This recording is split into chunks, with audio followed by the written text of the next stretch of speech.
What's up guys, it's End of Days here, and I'm just bringing you a small update to my last video, the deck profile for my Dark Magician deck.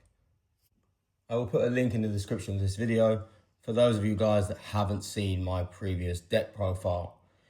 Today I'm going to talk about my performance at locals, because this deck went 5-1, which for Dark Magician and the matchups that I played against, wow, and this is my first attempt with the new Dark Magician support, with the Dark Magician deck for a long time. And I think this deck is going to be highly competitive going forward, especially when you think of the other things that are coming out in the future now, like Dark Magician's The Pharaoh's Servant and the new Dark Magical Curtain. As for some of the matchups I faced at locals, I played against a Blue Eyes White Dragon, pure Mitsurugi, a yummy Mitsurugi attempt, I would call it, because it didn't work too well for that player. YuGiOh, which I was quite surprised to see YuGiOh still going around at the moment. And a Vanquish Shoal deck. Oh, sorry, and there was also a Shining Sarcophagus deck. So I'm going to go through today some of the good points of the deck, the things I would change in the future, and the one minor change that I made. But guys, please don't forget to smash that like and subscribe button for the channel to be involved in all the upcoming content that I will be producing for the channel. So guys, starting with the packages today in the deck. Let's start with the Dark Magician. So as you know from the previous video, I played one Dark Magician, 2 Souls, 1 Rod, 2 Illusion of Chaos, 1 Preparation of Rites, 2 Gaze of Timaeus, 2 Soul Servants, 1 Secrets of Dark Magic, and 1 Dark Magical Circle. I don't feel like I needed any more than this. I know a lot of people say, well, why don't you play more than 1 Dark Magician? I tried to cut down on as many bricks as possible for the deck, because as you know, Dark Magician's always had that problem, but I didn't feel like I missed anything today. I saw what I needed when I needed it. Deck has a lot of search power, to be honest, with the other engines in there, and you lean more on the other engines, to be honest, so I don't think I missed out on anything. And to be honest, the amount of work Gaze of Timaeus put in today, I mean, sometimes I think he probably thought he was doing everything himself, because it's so easy to get to it in this deck, and of course to turbo up Red Eyes Dark Dragoon, which is just such a boss and can win you the game by itself, as it's such a particularly hard card to out, depending on how many other disruptions and negates you also have interacting with your opponent's board at the time. I don't think much more needs to be explained about the Dark Magician part of the deck, so I will now move on to the YuGiOh Star engine.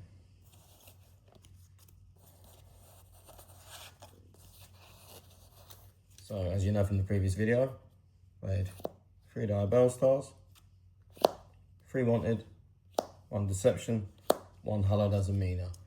I really don't think, guys, you need any more than this. You have the YuGiOh Star searches, Wanted searches. You only need 1 copy of Deception. Some people play 2. I'm not against 2, to be honest. 2's not bad, because obviously you can tribute any monster from just about anywhere, and you can still get your search for Hallowed as Amina. Hallowed as Amina goes into your Azamina de la Silvia or Ricciago. So all in all, you want to end on that Omni Negate, and you want the Ricciago to search for the Wanted in case you don't have it in rotation. So the engine we all kind of know by now, and it did put in a lot of work today, especially paired with the other engines in the deck. So I was really pleased with these results. Moving on to the next, slightly smaller engine of the deck.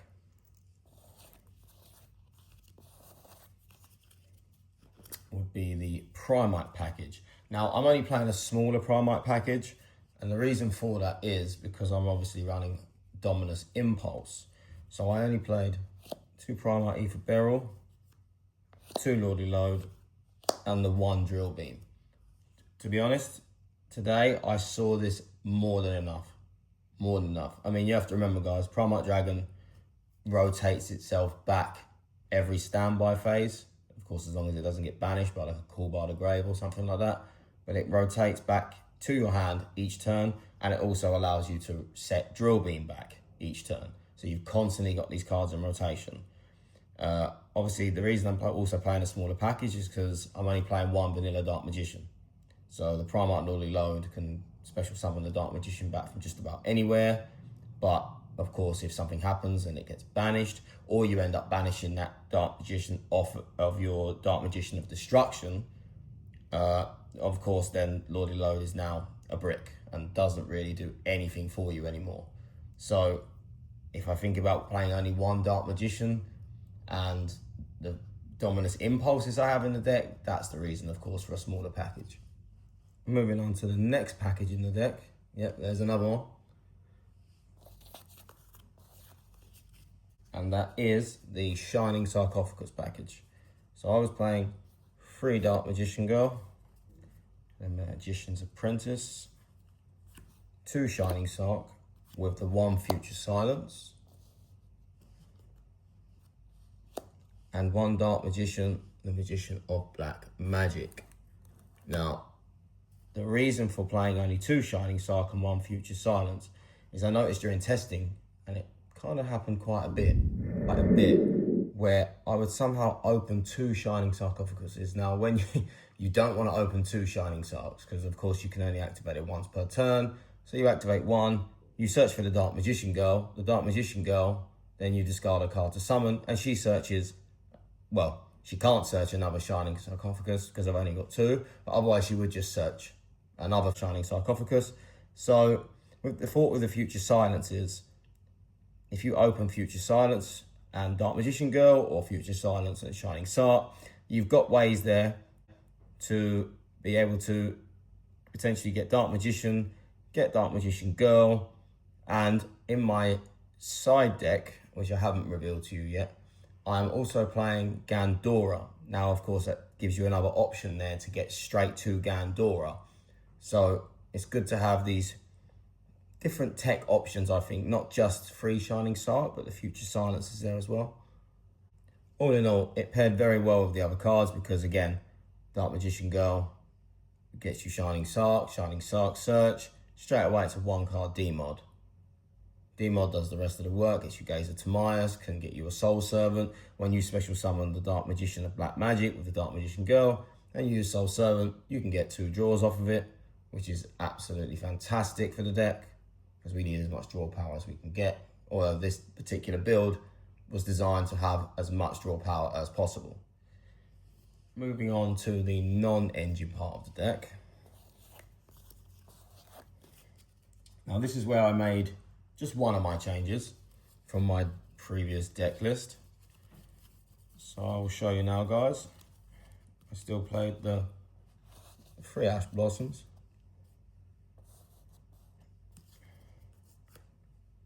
3 Fula, 3 Fallen of the Virtuous, 2 Drawn Lockbird, 2 Secret Village and Spellcaster. Now, this is where one of my changes was, because in my previous list, I was playing 2 Dominus Impulse, and I was also playing a Bestial Magnuma. But luckily for me, my 3rd Impulse came just before, so I did decide to side out and put the Magnuma in my side deck. So I now have 3 Dominus Impulse in the deck and the 1 Triple Tactics Talent. Now, this non-engine, I mean, to be honest, you could never get enough non-engine now in Yu-Gi-Oh, but this particular non-engine for me came in fantastic today. It was fantastic. I always seem to find Impulse in this deck. This deck doesn't run any lights. It does run the Earth and the Wind, but it didn't cause me any major issues, to be honest. So I was very happy with that. Secret Village of the Spellcaster. Wow, well, you've seen this deck has so many ways to get to a Spellcaster. Yes, I was playing more the hard draw style for it, you know, rather than playing what some people are playing, like going into the Ancient Fairy Dragon and going down that route to get it to the field directly, searching it. But I didn't want to do that because I felt the extra deck was very, very tight. So I decided in the end to just main the Secret Village, and it did come up quite a few times. And in at least 2 of the games I played, it was instantly over. When you pair Dragoon with Secret Village, I'm sorry, but 95% of the time, your opponent has no out for that. No out for that at all. I'm going to go into the extra deck, guys.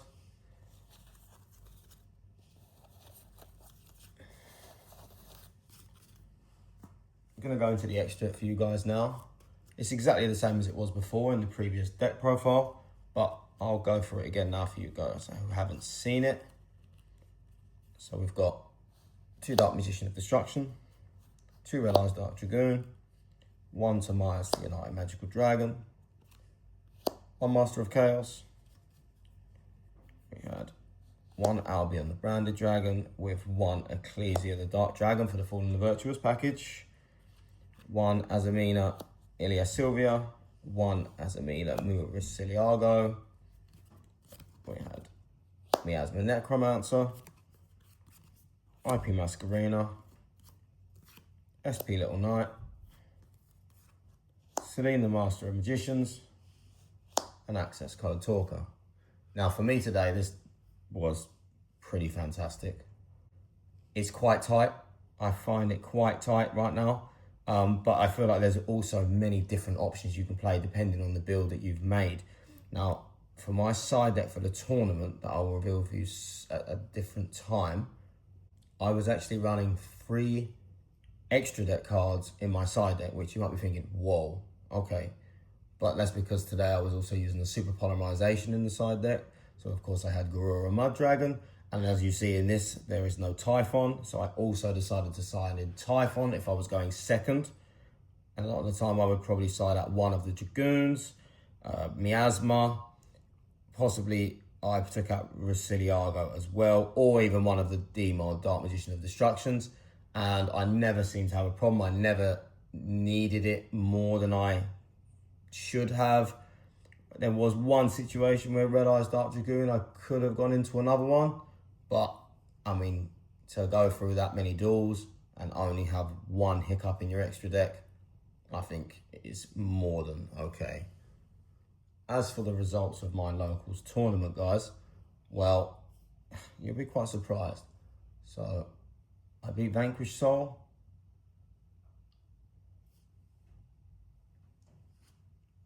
I beat Shining Sarcophagus.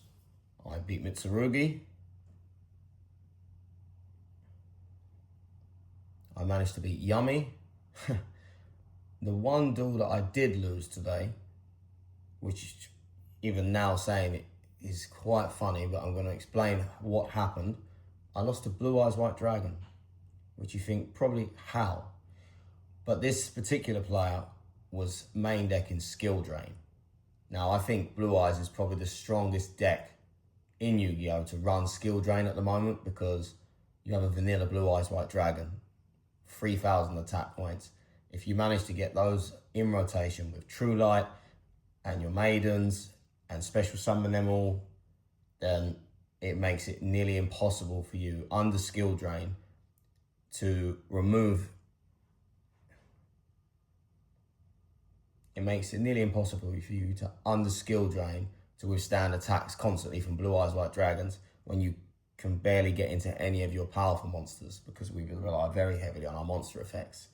So that was a bit of a problem. I ended up losing that 2 games to 1, so losing the match overall.